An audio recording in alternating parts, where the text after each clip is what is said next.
But I want to know, how is everybody going? How was your new year? How did you go over the new year period, Christmas/new year period, like with your eating and all that kind of thing? You just see how I did the eye roll, the eating, because really right up there. And I know, especially for my US girls, that is our most challenging time of year. I know over there you have your, for real, right? You've got Halloween, rolls into Thanksgiving, rolls into Christmas, New Year. It's like, you just might as well go, because then Easter's not that far away. So you might as well just go, I just don't even know why I bother, right?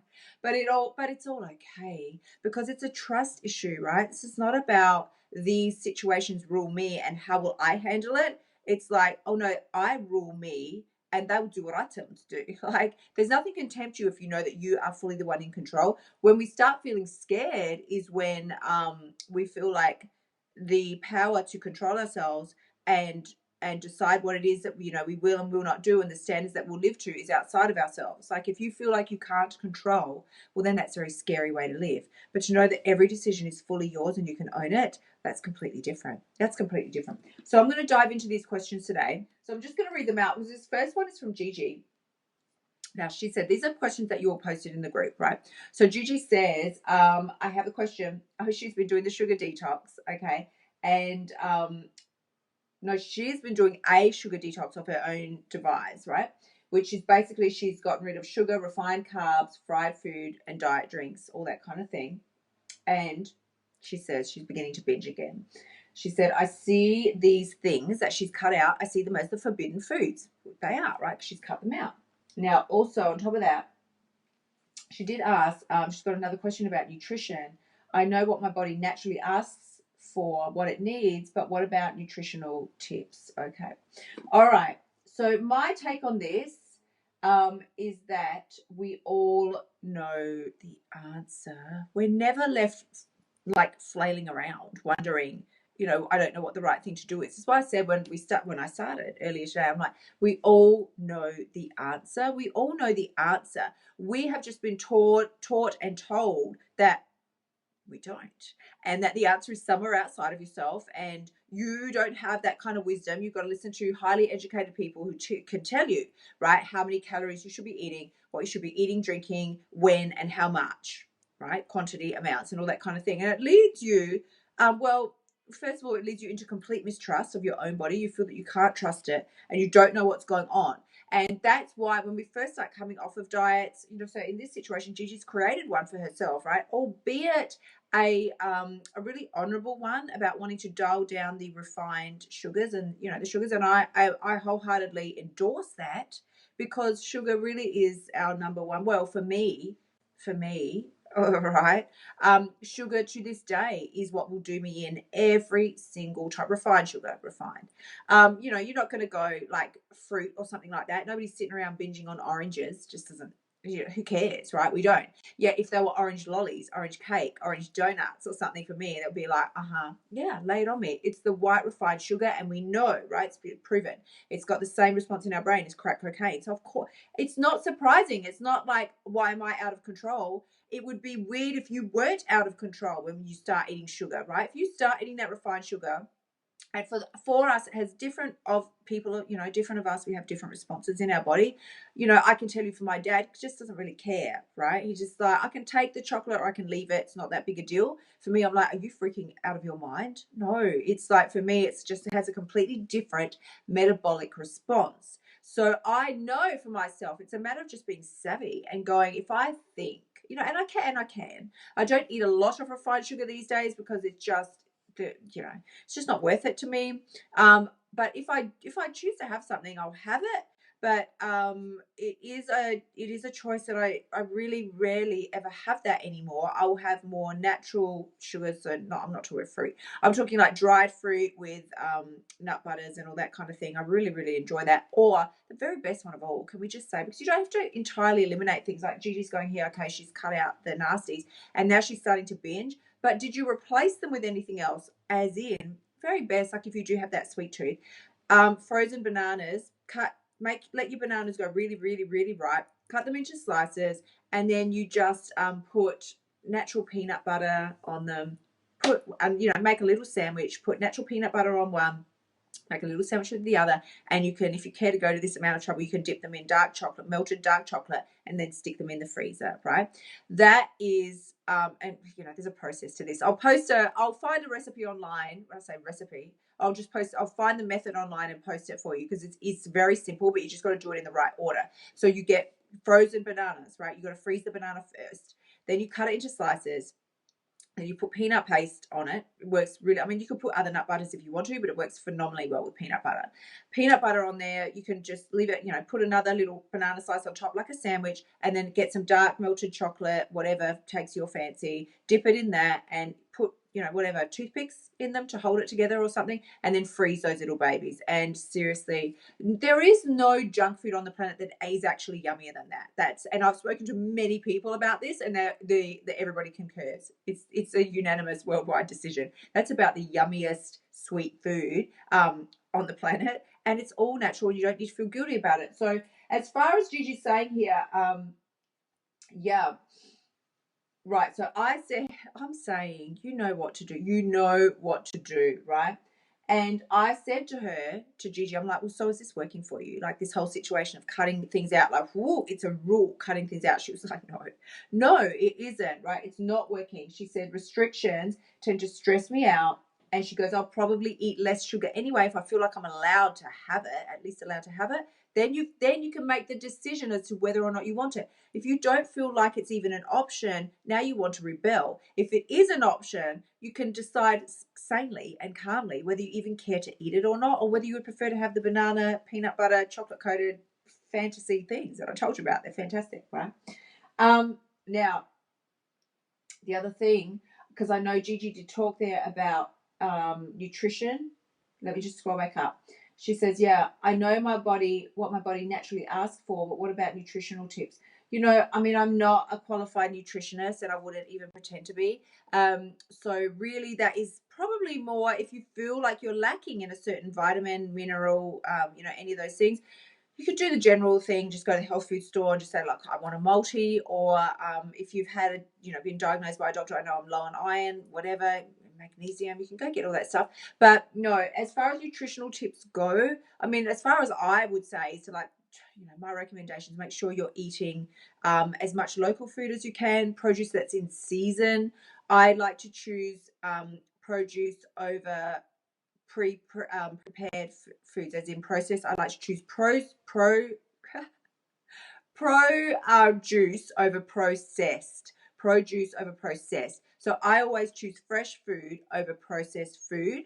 I feel that, when we arrived on the planet, I just feel like that's what your body's best designed for, fresh food, rather than things that have been through a chemical factory and all that kind of thing. It's not to say I don't eat anything like that. I probably don't really. I don't eat a lot of things like that.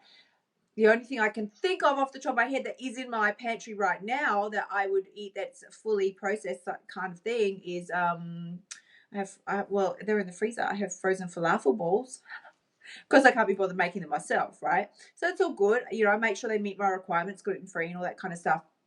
But as far as actual nutritional tips go, I would definitely recommend, if you're feeling flat or something is lacking, and it just doesn't hurt to do this anyway, like, go to your doctor occasionally, get a blood test, see where you're sitting, and then you could take that to your nutritionist and ask them to check it out and just go, okay, what do you think is missing? Where am I falling down? What areas can I pick up? And they might go, well, drink an extra green smoothie a day and you're fine, or something, or, this type of thing. But personally, I just think if the restrictive diets where you've got to eat the same thing day after day after day for a set period of time, then you're obviously going to be lacking in certain nutritional elements at that point, because you're not getting any diversity into your diet. So the more diversity you can incorporate, the better you'll be.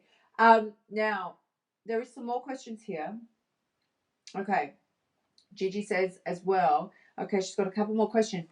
Right. She invited a friend to stay for the holidays, and her friend, I think, was surprised by how little Gigi eats. Now, we talked about this a little in the group. So then Gigi says later, I was reading on Instagram about a trainer that was giving some tips to get in shape. And she said women should eat 1,200 calories if they want to lose weight, because the metabolism can go really slow if they don't. And Gigi says she doesn't really count her calories, but when she stopped to think about it, she realized she was really eating 500 to 1,000 a day, right? She says, what do I think? Okay.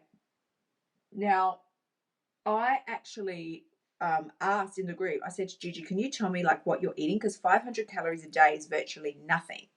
Virtually nothing. You could eat a slice of bread, an apple, you know, and not very much else. Maybe a glass of milk and maybe two other things, and you're at 500 calories, right? So if you're only, this is what I wrote, it's like unless you're living on like bean shoots and lettuce leaves, you would have to be eating more than 500 calories. Now, the thing here, okay, is when we talk about, and you're sort of going all the way back to ditch the diet and that kind of thing, we talk about listening to your body, eating what your body wants, only stopping eating at level 5, which is critical to your weight loss. If you're not stopping eating at level 5, you're not going to lose weight, right? So, just bottom line, because I'll just be real with you, just be real. I'm not going to tell you things just to make you go, yay, I'm doing everything great, and then you wander off in confusion why I'm not getting results. It's like, because if you're not seeing results, can only be because of one of 3 reasons. Either you're not following the codes, or you're following some of them but not all of them, like you're doing the ones that you like but not the ones that you don't, or there is a metabolic issue, right, whereby you would want to go check it out with your doctor, and they might say, we've spoken about it before, they go, well, you're gluten intolerant and it's causing inflammation in your body, and of course you're not going to lose weight, but now your hormones are off or something like that, right? So yeah, I would say here what Gigi's saying about, I think I only eat 500 calories. My recommendation would be, as far as what you should be eating to lose weight, what you should be eating to lose weight is what you want to eat to lose weight, right? Well, what you want to eat is what you should be eating. And when I say what you want to eat, you go, well, I want to eat cake all day. I want to eat chips all day. Well, you don't. Like, you don't. You only want to eat that because you think that you shouldn't. It's restricted. I shouldn't really be having that. And that's why we tend to flow in that direction. That's treats. That's bad food. That's not my everyday food. And it's just like we spoke about earlier here. If Gigi truly believed with the sugar that it was actually an option, she probably wouldn't care so much, because now you can think, well, do I want that? Because I already had, I had a couple of cookies this morning with my green tea. And so do I actually want the whole packet now? No, not really, because I could always have one later if I want it. The second you think you can't have it, you're going to go, give me the freaking packet. Eat all that you can, so that you can, stuff it in, feel really bad about yourself, and then start again tomorrow. So what should you be eating for weight loss? How many calories should you be eating for weight loss? I don't count, you know me, we don't count calories. You eat what your body wants in an amount that feels good to you and to your body. If you're walking around starving all day, not eating enough. If you're walking around not hungry for 6-7 hours, you ate too much at the previous meal. It's like a balancing act, and you really need to work it out. You do need to work it out. But the thing is, your body's going to give you signs all the time. You're never left alone wandering around the wilderness thinking, I can't figure it out. You only have to tune in and listen. It will tell you, are you hungry? No. Then don't eat, right? And it sounds so simple. Not hungry, don't eat sounds super simple, right? Eating code number 1. Please, how much more basic can it get? Well, where it gets a little tricky is where, am I hungry? No. Then don't eat, but I want to. Well, now you got to dig around what's going on. What is going on? What is it that you feel is going to happen or not happen if you don't eat that food? That's what's propelling you to move forward in that time. So again, when it's talking about the right number of calories to lose weight, if we were machines, then it would be very easy like that. That's why diets don't work. It's because we are not machines. My body's not going to run on the same amount of calories as Gigi's body, and Gigi's body's not going to run on the same amount of calories as your body. Because, well, it's lunacy to think that we would. So, unless we're all little carbon copies split of each other, then no. Now,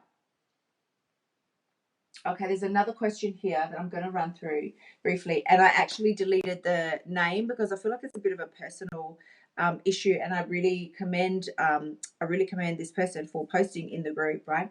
But one of the things that she mentioned here was that she had broken up, and this happens to this happens to so many of us at some stage. She'd broken up with a partner that she was with for a really long time, years. And the partner moved on in what she believed was a short amount of time, like only a few months, and he was off with somebody else, right? Found somebody else, and that's okay.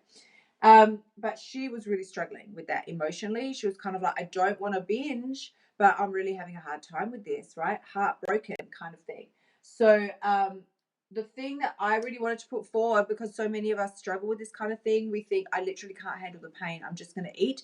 And you know my story. When my marriage broke down, 25 years, my husband and I were together, right? 25 years. We weren't married for the whole 25. I think we were married for about, I don't know, 15, 17, something like that. I don't know, right? But we were together for 25 years.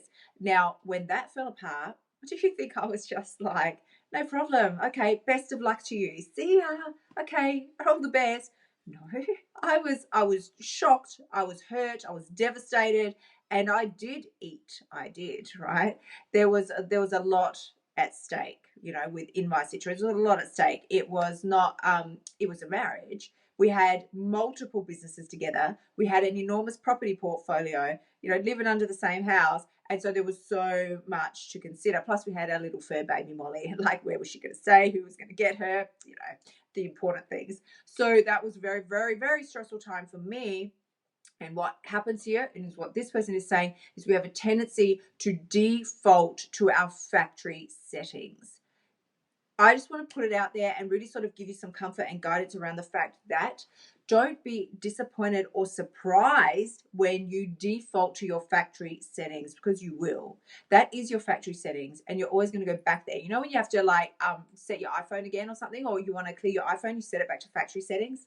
That's what happens with us.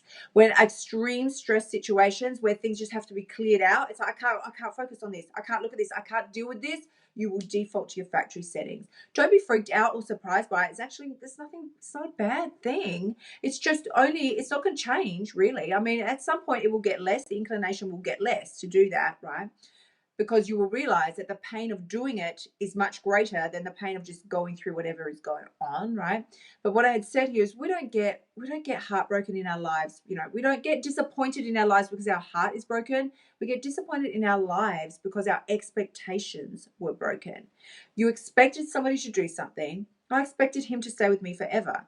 She expected him to stay with her forever, or at least not move on so quickly. But when these things don't unfold the way you expected them to, that's what hurts. That's what cuts. It's not the event. It's that your expectations, what you had made up in your mind was this is how it's going to go. The story you had told yourself gets shattered, right? That's what hurts. So your decision there is, what am I going to do? How am I going to move forward from this? Am I going to default to factory settings? And what I love here is with this girl, she's like, I don't want to default to my factory settings. Please give me some guidance and support here. And so this is what we did. Ultimately, though, change in any area of our lives, any area, it requires bravery, faith, and trust. You cannot move forward without those keys. Bravery, faith, and trust. Bravery to know that you have it within you. Faith to know that you're fully supported no matter what decision that you make. And trust to know that you will be okay no matter what the final outcome is. Of course you'll be okay. Of course you will. So this is really important to remember. And I have, let me just scroll down. Okay, we've got one more quick question here we're going to run through.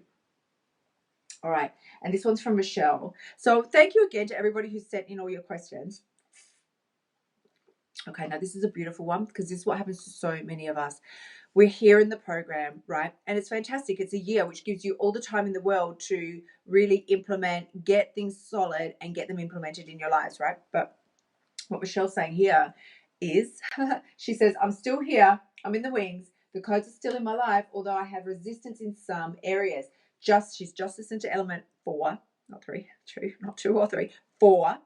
And why am I still holding up 3 fingers? It's like a weird moment. Okay. She has listened to element 4. Now, Michelle has a baby. Wait for this. She has a baby, 2 jobs, and she's running a house on her own, right? Kudos to the power women out there. I'm running a house on my own. I feel like I'm doing life flying by the seat of my pants. She says, hence, that's where you fall into the whole get back into it mentality, because it's like, how much can a person possibly be expected to deal with is the thought process, right? How, like, seriously, an infant, a baby, right? A baby, 2 jobs, and running and scheduling an entire house all on your own. Please, the woman deserves a medal. So that's when we fall into I'll get back into it later, because I'm already at my peak. The jar is now over full and it's overflowing, right? What more can I possibly do at this point? So She says, okay, wait, I'm just going to close the door. I'm going to close the door. Here we go.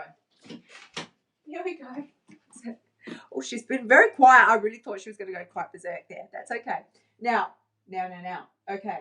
The heads to get back into it mentality. All right, towards the eating codes. She says, is there any way to be able to do, oh, this is so funny, all of the things, all of the time, and not let any areas in your life slip off? And my response is, of course there is. Of course there is. If someone gives you a lobotomy and inserts a computer chip, and you never have to like think or feel or have any emotions again, for sure, you can do stuff like that. Absolutely. But no, until such time that we get an app for full-blown like mind control where you don't have to think or feel or run your life with any consultation with your emotions and your feelings, right? No, there is no way to be able to do all of the things all of the time. And if you missed my live stream that I did on my personal page earlier, I'll post a link to that below here as well, because I talk about, you have to excuse me, sorry. I have had a few late nights. I can assure you, it was not because I was out partying.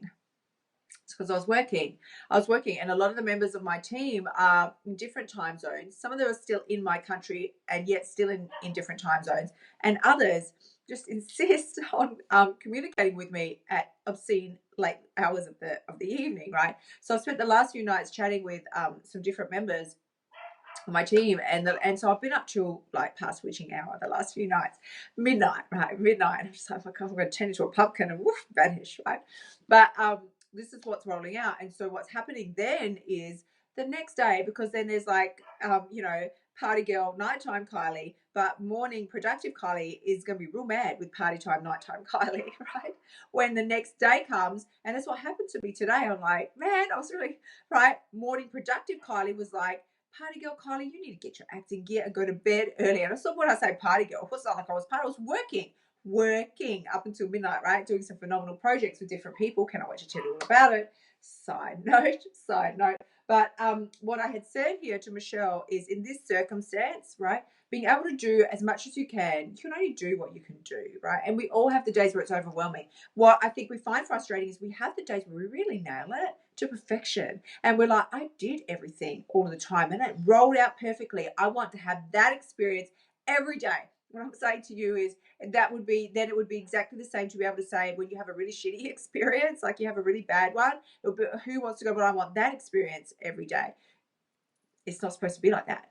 Each day is not supposed to be a mirror of the next one. They're just supposed to, roll out as they do. And we have to find the ways and the mechanisms to cope with them. But what I had said here to Michelle was, here, because she said, okay, so feeling a little overwhelmed, trying to get all this done. I said, you're focusing on the task rather than the outcome, because it looks like she's task focused rather than outcome focused. Task focused is, how can I get everything done all of the time to perfection? Outcome focused is, what is the outcome I want to create here? And then what is the simple steps I would need to take to move in that direction? Whether you reach the entire outcome in that day or a little bit later down the track, it's all right, because you're moving in the direction, you're taking the steps. You don't need to stress about, am I getting everything done? Is it perfect? And how can I get it done perfectly every day? Because that is just ticking stuff off a task list. That doesn't help you. It doesn't help anybody, right? There's no conscious thought. It's just like, got to get done. You're in frenzy mode, right?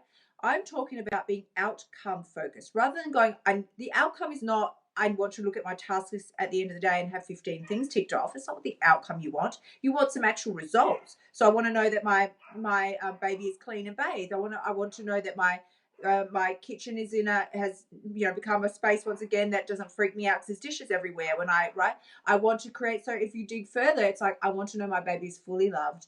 I want to know that my house is a place of harmony. I want to know that, and whatever it is, that's the outcome that you want. Break it down and see what the actual outcome is that you're trying to achieve. So if it's things like, I want the house to be clean every day, you don't care, but nobody cares about a clean house. You want the feeling that the clean house is going to give you, which is peace, calm, harmony, order. I'm looking for that vibe. It's like, okay, well, maybe if I can't get the kitchen clean today, but the rest of the house has been put back in order and everything's beautiful.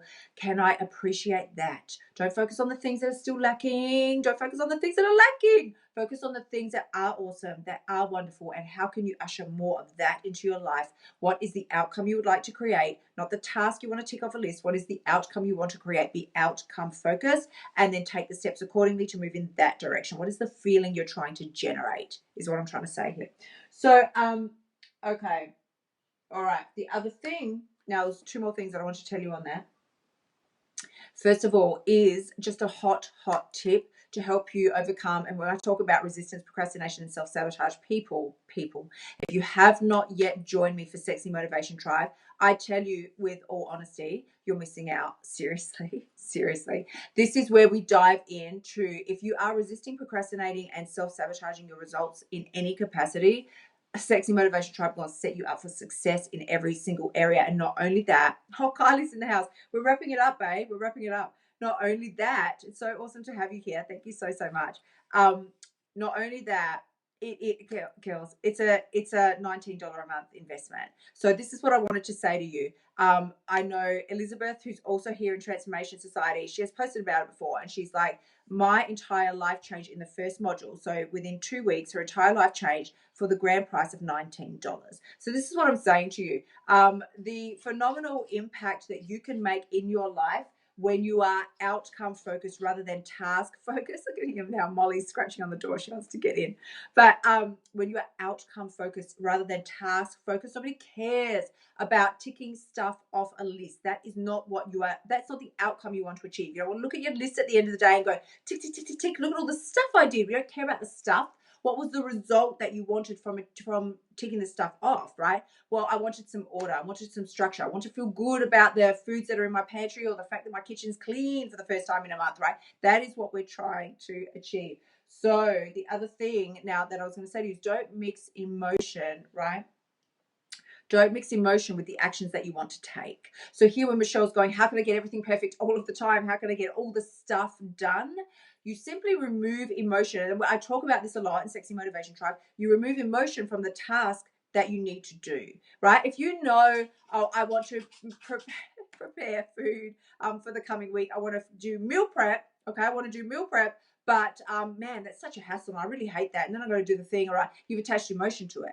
If you know that your ultimate outcome is going to require some level of meal prep, okay, then you just remove emotion from the task that needs to be done. You set about, you do the meal prep, because this is the kind of person that I am, and this is the result that I'm wanting to achieve. You don't need to ask yourself every 2 seconds, how do I feel about this task? Don't worry about how you feel about it. It's not relevant. How you feel about it has got absolutely nothing to do with the mission that you've set to accomplish. That's the bottom line. That is the bottom line. Now, finally, I just want to say, when we talk about resistance and procrastination, really procrastination is probably the biggest one that we come up against here in Transformation Society, because we start and we go, well, I've got 12 months.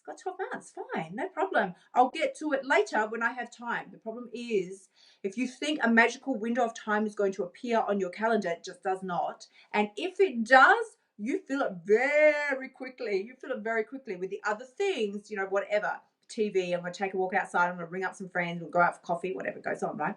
So you really do need to schedule these monthly elements into your calendar if they're ever going to become part of the process of transformation for you. Now, I was talking to somebody about this yesterday, and she said, well, I want to sit down, I want to make all the notes, and I want to do it so properly. I'm like, let me tell you something.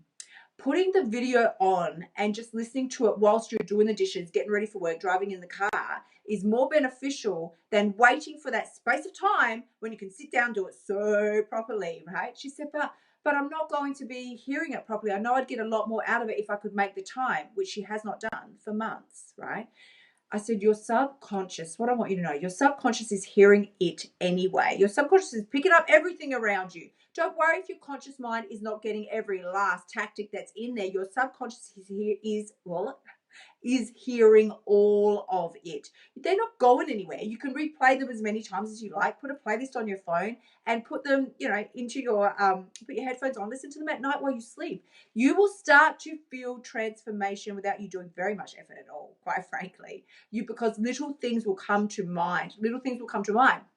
So if you are just listening to an element whilst you're doing other things, right? Doing the washing, hanging out the washing, making, changing nappies, whatever you're doing, okay, that is enough for down the track.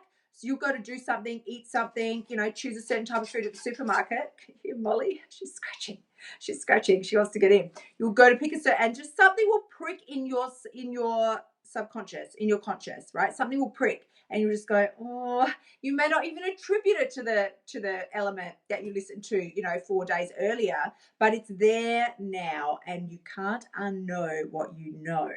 So at that point, you're going to have to decide, okay, am I going to move forward with this purchase or not? You can, it's totally fine, but things will start to shift, because then eventually a week or so later, you go to make the same purchase again. You go, I don't think so, because there's this natural health bar thing over here rather than the regular one, the chocolate one that I used to buy. I want to try this actually and see. You will start to make shifts without you even really doing anything. And all it takes is a conscious commitment to move forward and step towards the goals that you want to achieve without procrastinating and thinking it has to be done a certain way. How it has to be done is the way that's going to work best for you. That's how it has to be done, because ultimately this is just an actual bottom line fact. The longer you let something sit there untouched, then the less likely you are to ever return to it. And we all know that. We've all invested in different things and programs before in our lives. I'll get to it. I'll definitely get to it, because I for sure want to do it. The longer you leave it sitting there untouched, thinking that you'll do it when the timing is right, when you've got the time, when everything's perfect and the rainbows are aligned and pixies are dancing, if you leave it there untouched, eventually it just drops off your radar. And I've spoken about this before. The reason is because the pain of knowing that it's there untouched, right, eventually hurts your emotional state more than just wiping it off the slate. You got to get rid of it. You just got to get rid of it. And you do. You just go, oh well, too bad. Oh well, wasted some money, but never mind. At least it's now completely out of your conscious thought and vision, and you no longer have to deal with the fact that you're not doing it because you've made a firm decision not to. It's gone, right? My recommendation would be make a firm decision to do it rather than wipe it off and close the door on a chapter of your life that is waiting for you to step into it. Make a firm commitment to do that. I'm sending you chocolate-coated love. Thank you so much to everybody who spent time here with me today. It's so wonderful to be with you and to be able to see you. Please remember, because it's true, the only person who can move forward here, the only person who can change your life is you. And you need to make that firm decision. Detach emotion from the task at hand. How you feel about doing it's got nothing to do with what you have committed to doing. When you do that and you step up and you front up for yourself every day, that is when you've got what it takes. Thank you so much for tuning in. Remember to shimmy your butt over to kyliepax.com/free course and sign up for my free weight loss training so you can start losing your weight now. You'll also find helpful notes and resources in my past podcasts that will help you lose your weight without the BS diet drama. I'll see you next week.